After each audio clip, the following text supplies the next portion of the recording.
There exists a certain type of creature in this world, spotted by a few, yet never officially recognized.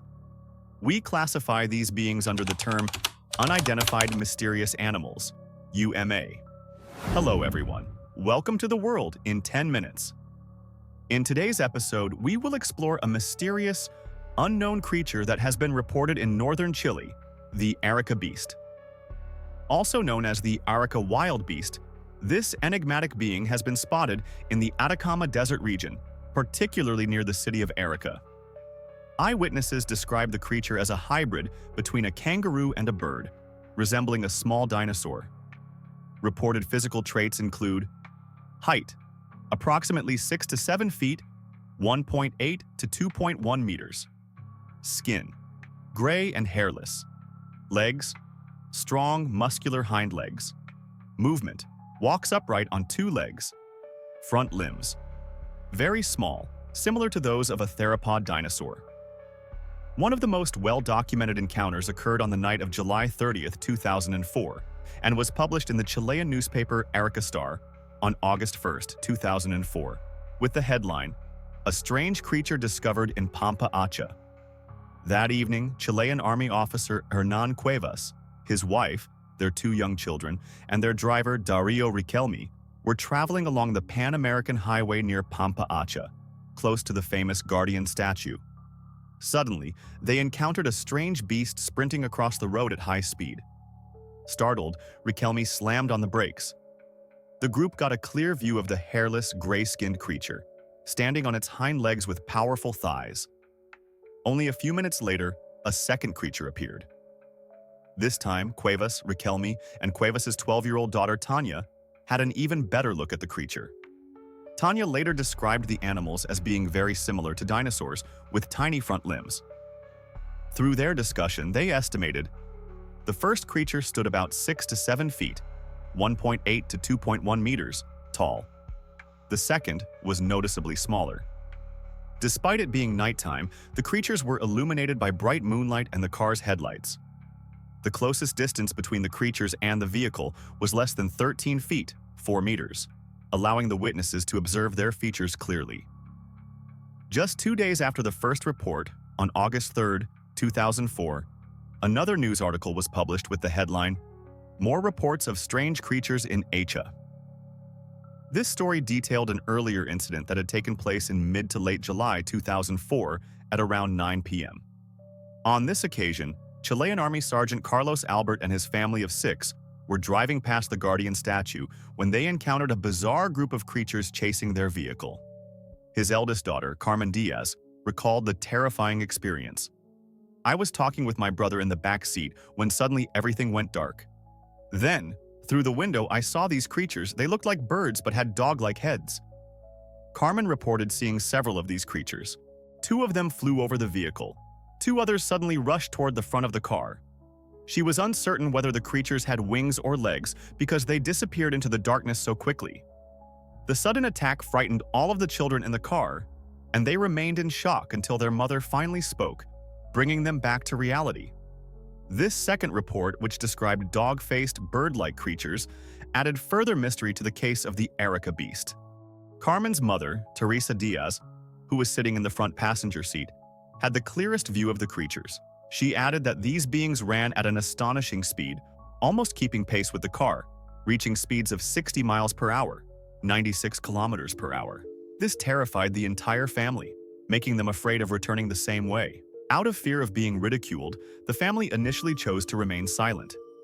It wasn't until they read the news article about the first sighting, published 2 days prior, that they decided to share their experience. After the story gained public attention, 2 animal hunters set out to search for clues near the Guardian statue. However, they found nothing unusual. The journalist who wrote the first 2 articles, Fernando Pereira, continued investigating the mysterious events. On August 7th, he published another report detailing a similar sighting. This time, the source was Fanny Reyes, the owner of a newspaper stand in Arica's Cuya district. According to Reyes, a Chilean-Peruvian truck driver had told her that, one night in June, he saw a strange creature suddenly run in front of his truck as he was passing through the Pampa Acha region. The creature stopped for a few seconds, allowing him to get a clear view. He claimed that it looked exactly like the beings described in the recent news reports. As time went on, scattered reports of similar creatures continued to emerge. Naturally, this attracted the attention of scholars and media outlets. In 2009, the American paranormal reality TV series Destination Truth aired its third season on the Sci-Fi Channel. Episode 8 focused on an in-depth investigation of the Arica beast. Led by Josh Gates, a well-known paranormal researcher, the team traveled to Arica to interview key eyewitnesses. They met with Hernan Cuevas, the Chilean army officer from the first sighting, Carmen Diaz, the witness from the second incident. Based on their descriptions, Gates's team concluded that the creature resembled a small, extinct dinosaur. Carmen even sketched an impression of the creature's footprints from her memory. The drawing showed 3 thick toes, similar to what one might expect from a theropod dinosaur. Determined to uncover the truth, Gates's team assembled their gear, ventured deep into the Atacama Desert in the Pampa Acha region, set up 4 infrared cameras to try and capture footage of the creature. The expedition was unsuccessful in capturing any live footage of the mysterious creature.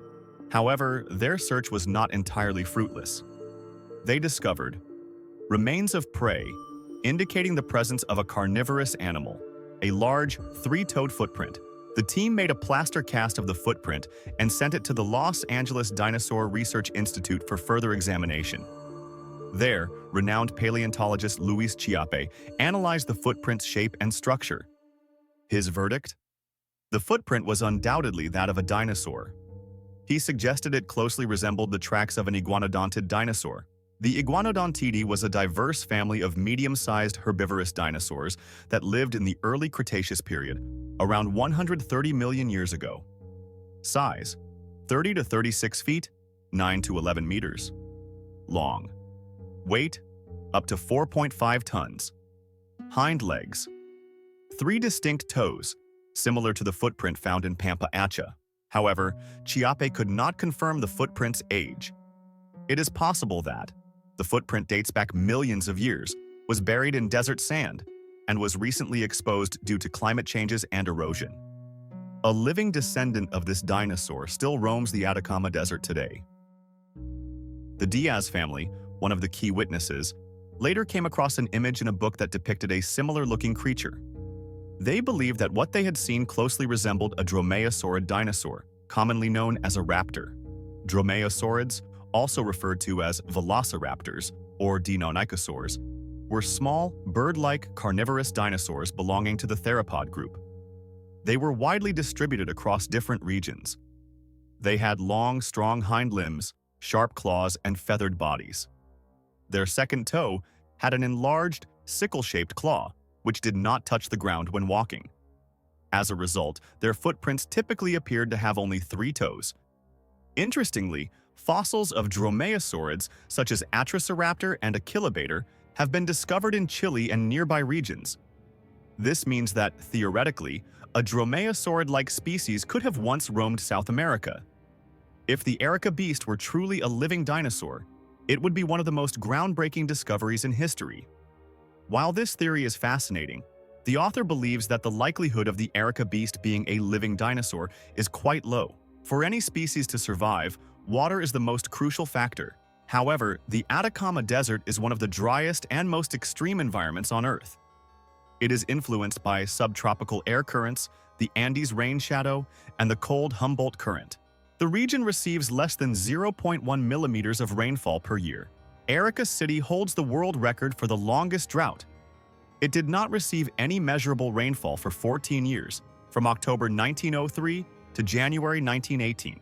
Given these extreme conditions, it is highly unlikely that a large carnivorous predator could have survived for over 70 million years in this landscape.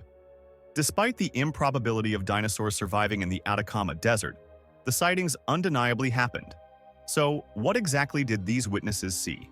After the 2 major sightings in 2004, Chile's Agricultural and Livestock Bureau released an official statement.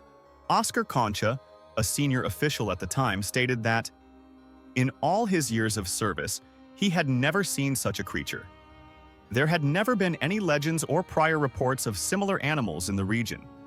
He believed that the witnesses may have been deceived by optical illusions caused by wind and sandstorms. The actual animals could have been dogs or rheas, South American ostriches. This explanation was supported by renowned paleontologist Luis Chiappe, who was featured in the Destination Truth investigation.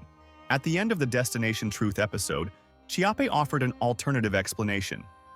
He suggested that what people saw was likely the greater rhea, Rhea americana, a large, flightless bird commonly found in South America.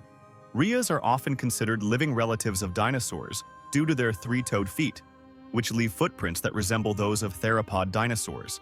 Their height and body structure match the descriptions given by eyewitnesses. However, one of the key witnesses, Dario Riquelme, firmly stated that what he saw was not a rhea. Nonetheless, the rhea theory remains one of the most widely accepted explanations for the Arica beast. Another unusual theory comes from Spanish investigator Ramon Navia. According to Navia, he interviewed several anonymous witnesses who suggested that the Chilean military was conducting holographic projection experiments in border regions. However, this does not match the descriptions of the sightings, as the creature left physical footprints, making it highly unlikely to be a hologram.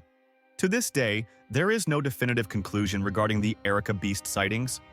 We may never truly know the full truth behind these encounters, but perhaps, somewhere in the vast remote deserts of South America, a creature from another time still roams, waiting for us to uncover its secrets.